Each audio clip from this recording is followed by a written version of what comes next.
Bonjour, je m'appelle Sid. Et je suis Brandy. De plus en plus de gens aiment l'idée de faire pousser leurs propres légumes, mais ils ne savent pas trop par quoi commencer.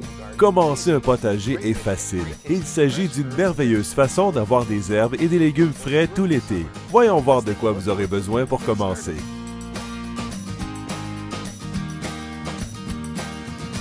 S'il s'agit de votre premier potager, il est préférable de commencer petit, pas plus de 100 pieds carrés. N'oubliez pas que la plupart des légumes ont besoin d'au moins 6 heures de soleil direct, alors assurez-vous d'installer votre potager dans un coin ensoleillé de votre jardin.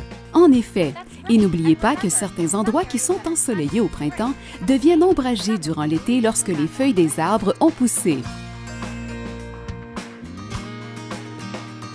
Les légumes n'aiment pas rester dans un sol mouillé, alors assurez-vous que le potager ait un bon drainage. Si ce n'est pas possible, vous pouvez envisager un potager surélevé au-dessus du sol afin d'assurer un bon drainage de la terre.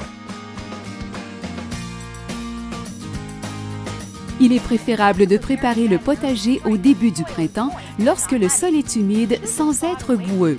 Attendez toutefois que le sol soit drainé de son eau car il peut être dangereux de tasser de la terre mouillée. Choisissez un endroit éloigné des arbres et des arbustes afin d'éviter que leurs racines n'envahissent votre potager.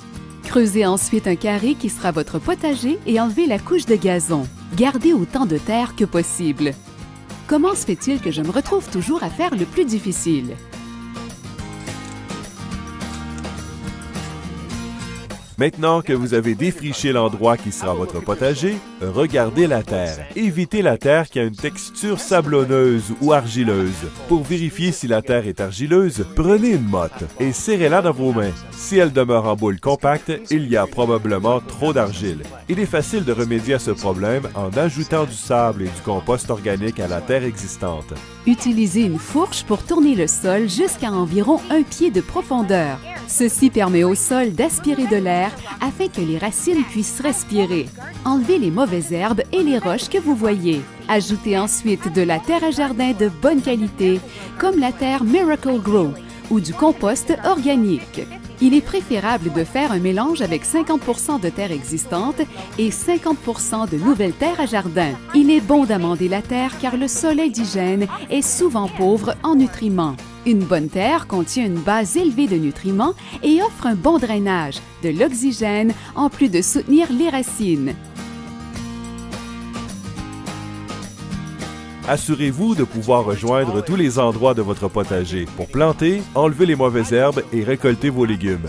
Les dalles de terrasse sont parfaites pour faire des sentiers et vous permettent de rejoindre facilement vos plants. Pour que votre potager ait toujours belle allure, faites une bordure qui empêchera le gazon et les mauvaises herbes de l'envahir. Maintenant que vous avez délimité l'emplacement de votre potager, comment décider des légumes que vous allez faire pousser? Facile. Plantez les légumes que vous et votre famille aimez manger. Les tomates, la laitue et les concombres sont des choix populaires en plus d'être parfaits pour les débutants parce qu'ils sont résistants et poussent facilement. Une fois que vous avez choisi les légumes que vous allez cultiver, il est temps de faire un plan du potager. Utilisez du papier quadrillé pour dessiner un plan de votre potager. Comme chaque type de plan a besoin d'espaces de dimensions différentes, lisez attentivement les étiquettes des plants et des paquets de graines afin de déterminer le montant d'espace requis entre chaque plan. Et si vous n'êtes pas certain, mettez plus d'espace. Vous serez surpris de constater à quel point certaines espèces peuvent grandir.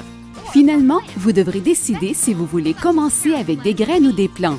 Il est facile de partir des plants de carottes, de laitue et de betteraves avec des graines. Par contre, pour les tomates et les poivrons, il est préférable de vous procurer des plants déjà poussés, surtout si vous êtes un novice. Et maintenant, vous êtes prêt à planter.